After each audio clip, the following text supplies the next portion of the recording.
with a heart so bold.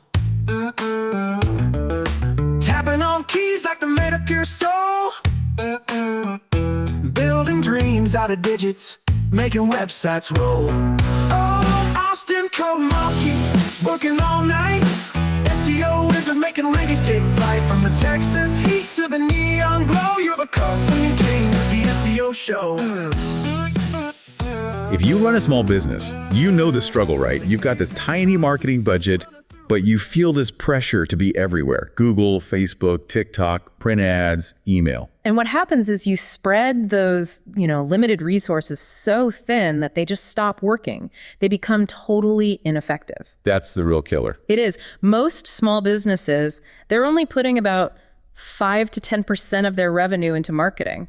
Maybe it climbs to 12 or 15% if they're brand new and really trying to make a splash. So every single dollar has to count. You can't just be throwing darts at a board. Exactly. So that's our mission for this deep dive. We're trying to take the guesswork out of it for you. We've synthesized a bunch of sources that break down 20 proven local marketing tactics. Think of it as a shortcut. A shortcut designed to do what really matters. Right. Drive foot traffic, get the phone ringing, and boost your revenue right now. And before we jump in, we should probably define what we mean by local. This isn't about national brand awareness. Not at all. Local marketing is hyper-focused. We're talking about customers within a very specific area, sometimes just a few miles from your door. The goal is to connect with the neighbors who can actually walk in today. And that narrow focus is precisely why it's so powerful compared to broad advertising, isn't it? Oh, absolutely. The benefits are significant. First, conversion rates are just way higher. People searching for something local they usually intend to buy or visit within hours. They have that high intent. That's the key. And second, your competition is lower. You're up against maybe a few dozen nearby businesses, not thousands of national brands. And finally, you build real trust. That face-to-face community relationship, a digital-only competitor just can't replicate that. Okay, let's dive into the first phase, what we're calling the digital infrastructure. Yeah. This is the stuff you have to get right from day one. And we have to start with the single most important tool, which is free. Your Google Business Profile, or GBP. This is non-negotiable. If you do only one thing from this deep dive, make it this. Verify and optimize your GBP listing.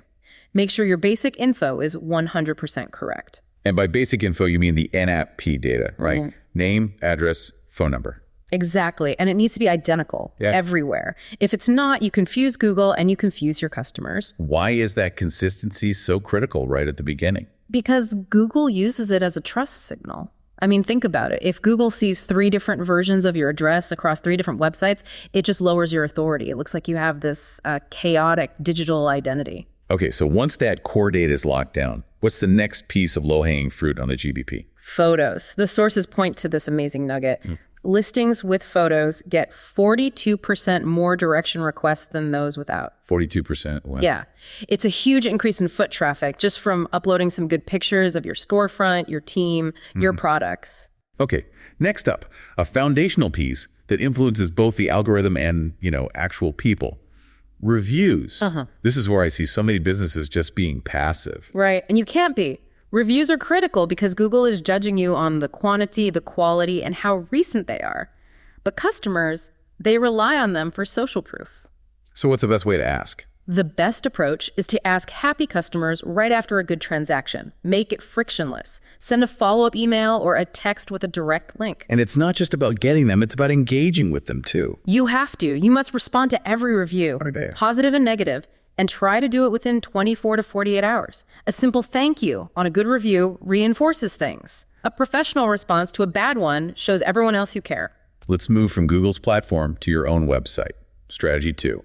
Location-focused on-page SEO. Yeah, this requires a big mental shift for a lot of people. Don't just have one generic page called services. You need to get specific, highly specific, location-based pages. So instead of just AC repair, it's AC repair in North Austin. Precisely. Or emergency HVAC in Cedar Park.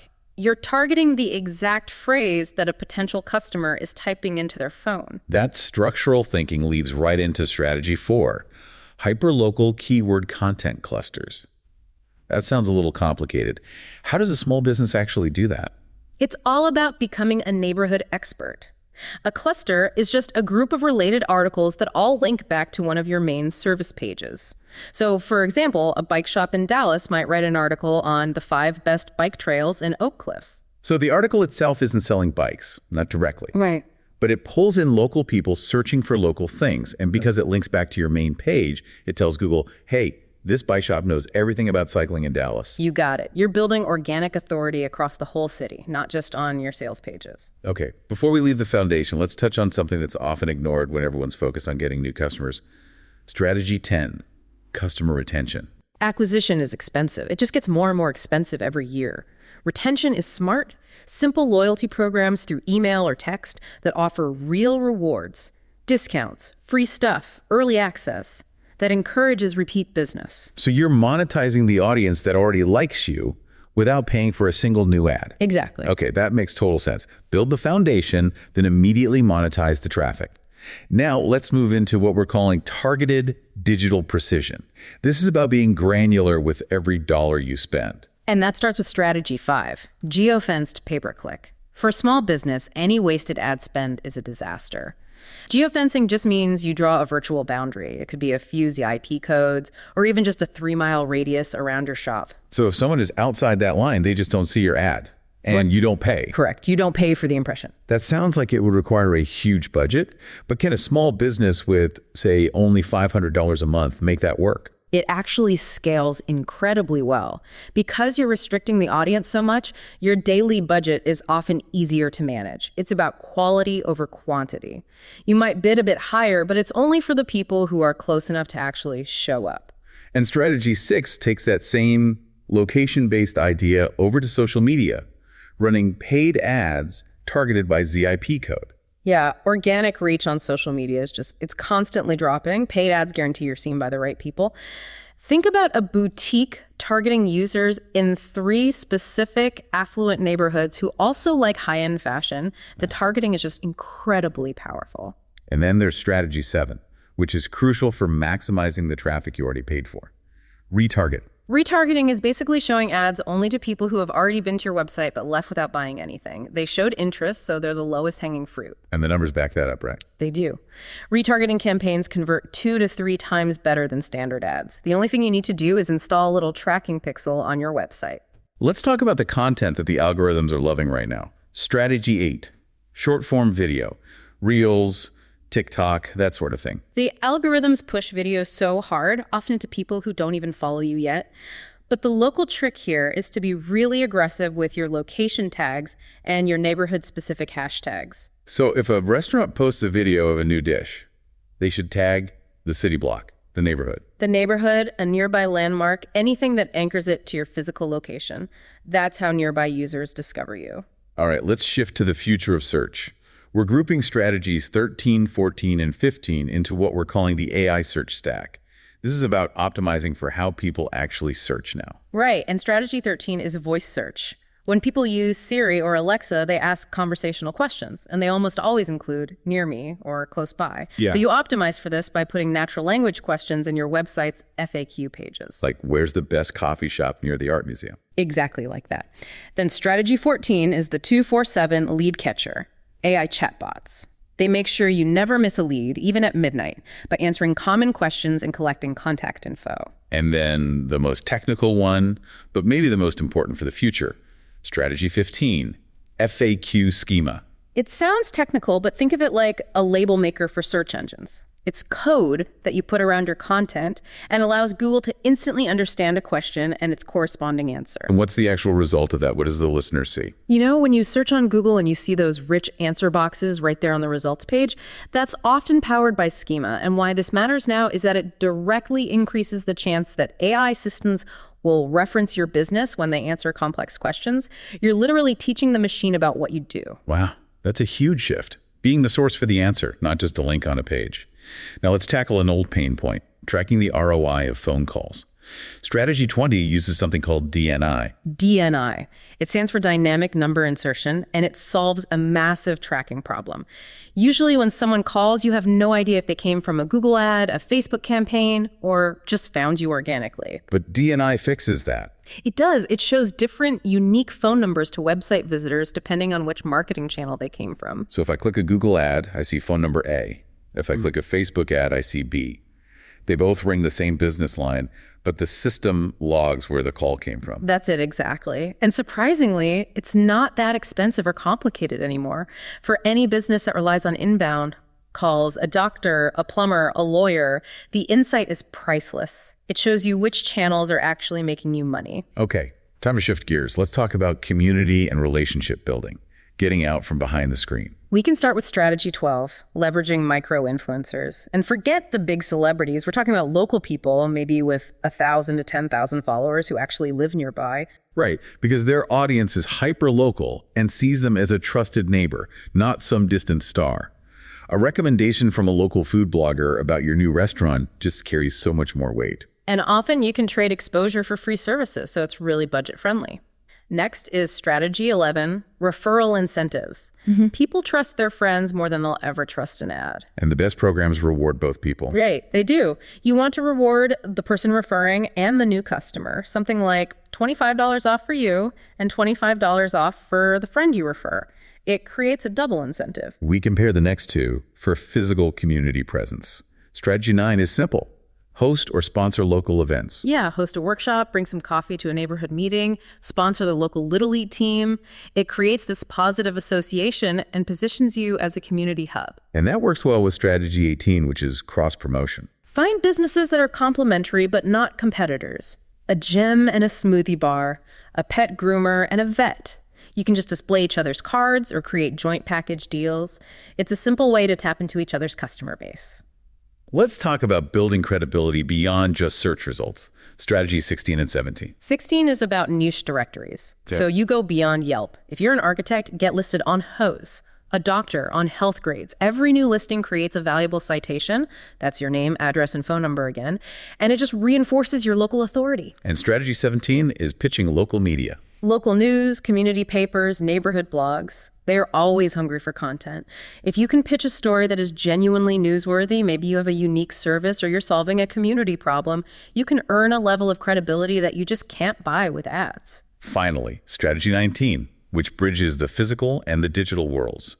Door hangers and flyers. That sounds a little old school. It can be surprisingly effective, but only if you pair it with a tracking mechanism, and that means QR codes. The QR code has to link to a special landing page or a DNI phone number. So you can actually track which flyers are driving traffic or calls? If you can't measure it, don't do it. Okay, we've covered a ton of tactics, but all that effort can be wasted if you stumble over some common mistakes. What are the biggest pitfalls that just sabotage local marketing? The first one, which we mentioned, is absolutely crucial. Inconsistent business information, your NAP data. If it's different across platforms, you're done. Second, a poor mobile experience. Over 60% of local searches are on a phone. 60%. If your site is slow or hard to use on a phone, you've lost that customer instantly. And then there are two more emotional pitfalls.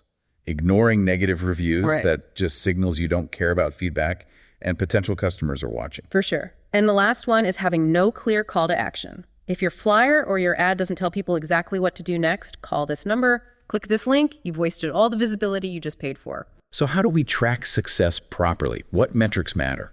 Okay, local search rankings are one thing, but the real data is in your Google Business Profile Insights. How many people clicked to call, clicked for directions, viewed your photos? You combine that with your conversion rate by channel and, critically, your customer acquisition cost. And that leads to the final big question, the reality of time versus money, the whole DIY versus outsourcing debate. It's an opportunity cost question, really. As a business owner, your time is your most limited resource. Our sources suggest that managing your monthly local SEO, your reviews, your GBP, that takes a business owner about 10 to 15 hours a month. And that's before you even create any content. Right. Writing one good hyperlocal article can take another 5 to 8 hours of your time. So you can spend those 20 plus hours actually generating revenue, then outsourcing is almost always the better investment. And what's a realistic timeline for seeing results from all this? You have to manage expectations here. Local SEO is not an instant fix. It takes consistency. You're typically looking at 3 to 6 months of dedicated effort to see significant improvement. Real business-changing results usually develop over 6 to 12 months. It's a marathon. It's a marathon, and the compounding effect is what pays off in the end. So this whole deep dive really shows that local marketing success isn't about having the biggest budget. It's about strategic focus.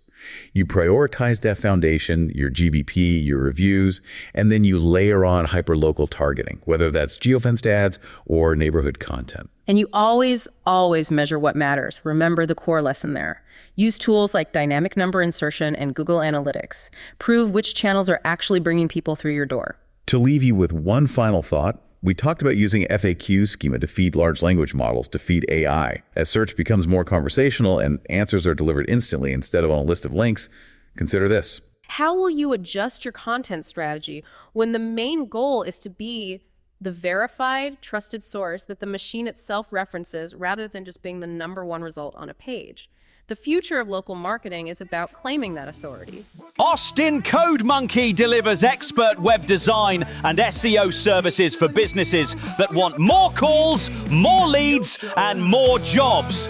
Our SEO strategies ensure your online presence keeps growing and bringing in results. For more information, call 737-932-7532 or visit our website at austincodemonkey.com. Austin Code Monkey, working all night. SEO wizard making rankings take flight. From the Texas heat to the neon glow, you're the code swinging king of the SEO show. SEO show.